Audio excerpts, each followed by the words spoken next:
Hello. Welcome to the Bore You to Sleep podcast. The podcast that will hopefully help you get to sleep.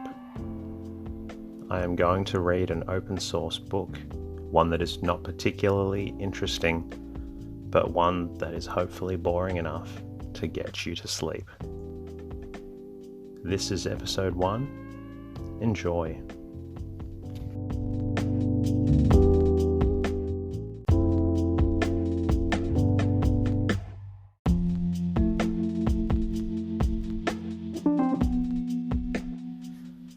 The book we're going to listen to tonight is called A Lost Lady. It's written by Willa Cather and published in 1923 September by Alfred A. Knopf, the publisher in the United States of America.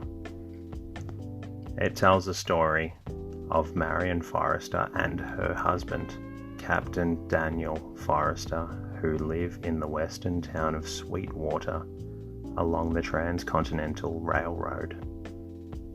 I hope you enjoy it, but not enjoy it enough, because it is supposed to keep you sleepy and hopefully get you to sleep.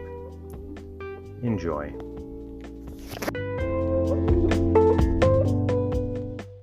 "30 or 40 years ago, in one of those grey towns along the Burlington Railroad, which are so much greyer today than they were then, there was a house well known from Omaha to Denver for its hospitality and for a certain charm of atmosphere. Well known, that is to say, to the railroad aristocracy of that time, men who had to do with the railroad itself or with one of the land companies which were its byproducts. In those days it was enough to say of a man that he was connected with the Burlington. There were the directors, the general managers, vice presidents, superintendents, whose names were all new, and their younger brothers or nephews were auditors, freight agents, departmental assistants. Everyone connected with the road, even the large cattle and grain shippers, had annual passes. They and their families rode about over the line a great deal. There were then two distinct social strata in the prairie states: the homesteaders and hand workers who were there to make a living, and the bankers and gentlemen ranchers who came from the Atlantic seaboard to invest money, and to develop our great West, as they used to tell us. When the Burlington men were travelling back and forth on business, not very urgent, they found it agreeable to drop off the express and spend a night in a pleasant house where their importance was delicately recognized, and no house was pleasanter than that of Captain Daniel Forrester at Sweetwater.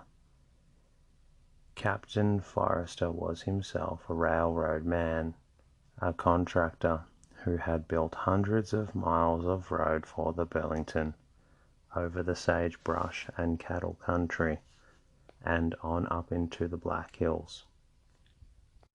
The Forrester place, as everyone called it, was not at all remarkable. The people who lived there made it seem much larger and finer than it was. The house stood on a low round hill nearly a mile east of the town, a white house with a wing and sharp sloping roofs to shed the snow.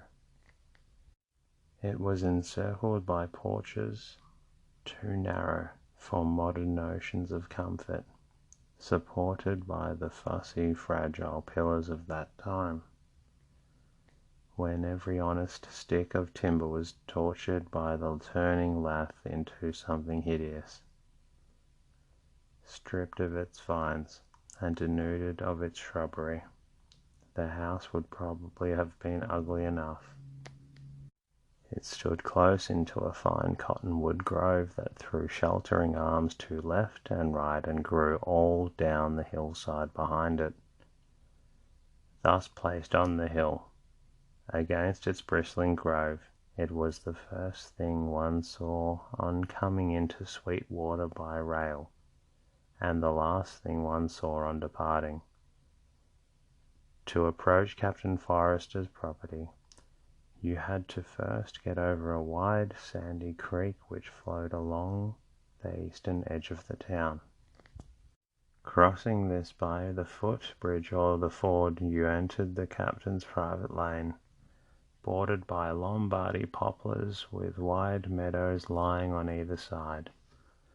Just at the foot of the hill on which the house sat, one crossed a second creek by the stout wooden road bridge. This stream traced artless loops and curved through the broad meadows that were half pasture land, half marsh. Anyone but the Captain Forrester would have drained the bottom land and made it into a highly productive fields. But he had selected this place long ago because it looked beautiful to him, and he happened to like the way the creek wound through his pasture, with mint and joint grass and twinkling willows along its banks. He was well off for those times, and he had no children. He could afford to humour his fancies.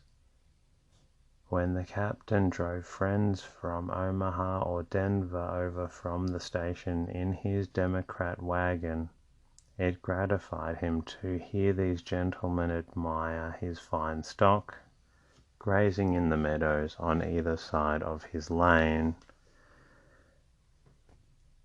and when they reached the top of the hill, it gratified him to see men who were older than himself leap nimbly to the ground and run up to the front steps as Mrs. Forrester came out on the porch to greet them. Even the hardest and coldest of his friends, a certain narrow-faced Lincoln banker, became animated when he took her hand, tried to meet the gay challenge in her eyes, and to reply cleverly to the droll word of greeting on her lips. She was always there, just outside the front door, to welcome the visitors, having been warned of their approach by the sound of hoofs and the rumble of wheels on the wooden bridge. If she had happened to be in the kitchen helping her Bohemian cook, she came out in her apron waving a buttery iron spoon, or shook cherry-stained fingers at the new arrival. She never stopped to pin up a lock. She was attractive in a dishabille, and she knew it. She had been known to rush to the door in her dressing gown, brush in hand, her long black hair rippling over her shoulders, to welcome Cyrus Dalzell, President of the Colorado and Utah, and that great man had never felt more flattered. In his eyes, and in the eyes of the admiring middle-aged men who visited there, whatever Mrs. Forrester chose to do was ladylike because she did it. They could not imagine her in any dress or situation in which she did not be charming. Captain Forrester himself, a man of few words, told Judge Pomeroy that he had never seen her look more captivating than on the day when she was chased by the new bull in the pasture.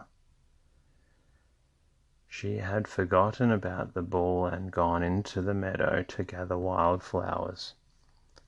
He heard her scream, and as he ran puffing down the hill, she was scudding along the edge of the marshes like a hare, beside herself with laughter, and stubbornly clinging to the crimson parasol that had made all the trouble.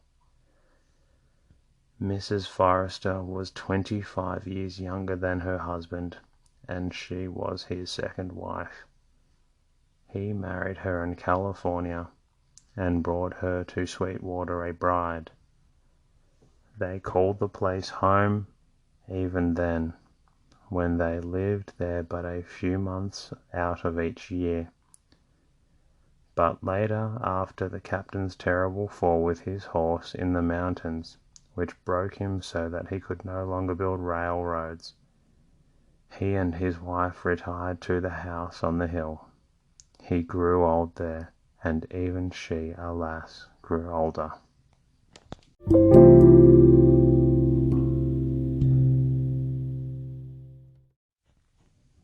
And that is the end of the story, for now.